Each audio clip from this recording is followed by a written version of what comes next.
আজকের এই ভিডিওতে আমরা বলবো হযরত ইউনুস আলাইহিস সালামের মাছের পেটে যাওয়ার পর কিভাবে ৪০ দিন বেঁচে ছিলেন সে সম্পর্কে একটি বিস্ময়কর সত্য ঘটনা যা শুনে আপনার মন ছুঁয়ে যাবে ইনশাআল্লাহ। তাই ভিডিওটি একেবারে শেষ পর্যন্ত দেখবেন।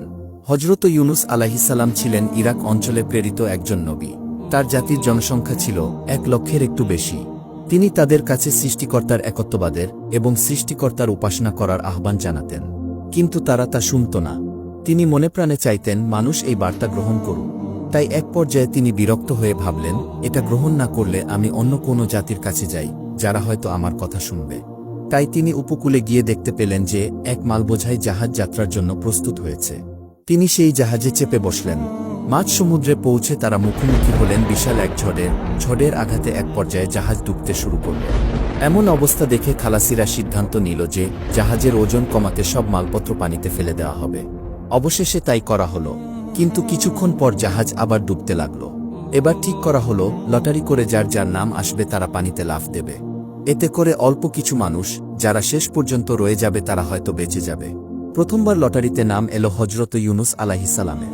তাই সবাই বলল, না, তিনি সাধুসন্ত মানুষ, আবার লটারি করা হোক। এভাবে পরপর ৩ বার লটারি করা হলো, কিন্তু ৩ বারই নাম এলো ইউনুস আলাইহিস সালামের। এবার সবাই বলল, ঠিক আছে, কি আর করা যাবে, তাকেই প্রথম ঝাঁপ দিতে হবে। বিসমিল্লাহির রাহমানির রাহিম বলে সমুদ্রে ঝাঁপ দিলেন ইউনুস আলাইহিস সালাম। আল্লাহ তাআলার নির্দেশে একটি বিশাল মাছ এসে তাকে আস্ত গিলে ফেলল। এটি কি মাছ ছিল তা আমরা জানি না। প্রচলিত আছে এটি ছিল তিমি, কিন্তু সেটা আমরা সঠিক জানি না। সম্ভবত এটি কয়েক হাজার বছর আগের ঘটনা হতে পারে। অতএব এমন কোনো মাছ হতে পারে যেটি এখন আর নেই।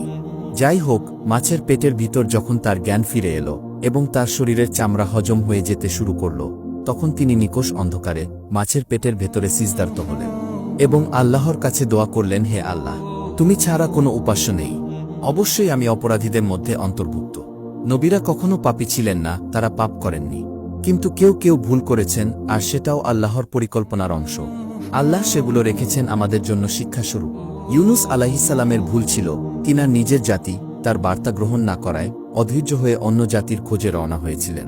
তার উদ্দেশ্য ভালো ছিল, তবে তিনি আল্লাহর নির্দেশ ব্যতিরেকেই রওনা হয়েছিলেন। কিন্তু এটা আমাদের মনে রাখা উচিত, আল্লাহ আমাদের যা আদেশ নিষেধ দিয়েছেন তা পালন করে যেতে হবে। আমরা তা বুঝি বা না বুঝি, ফলাফল আল্লাহর হাতে। কতদিন বা কতক্ষণ তিনি মাছের পেটে ছিলেন তা আমাদের দেশে প্রচলিত হল ৪০ দিন।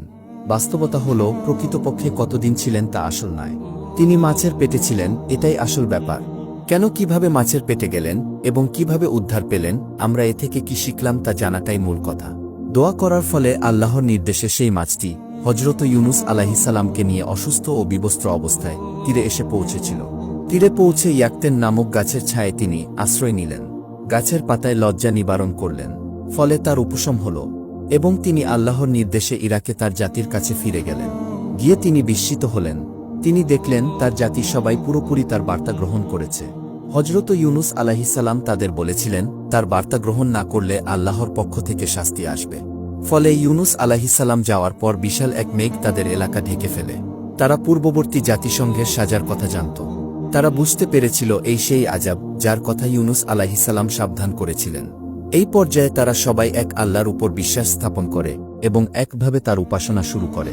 অতঃপর আল্লাহ আযাব সরিয়ে নেন।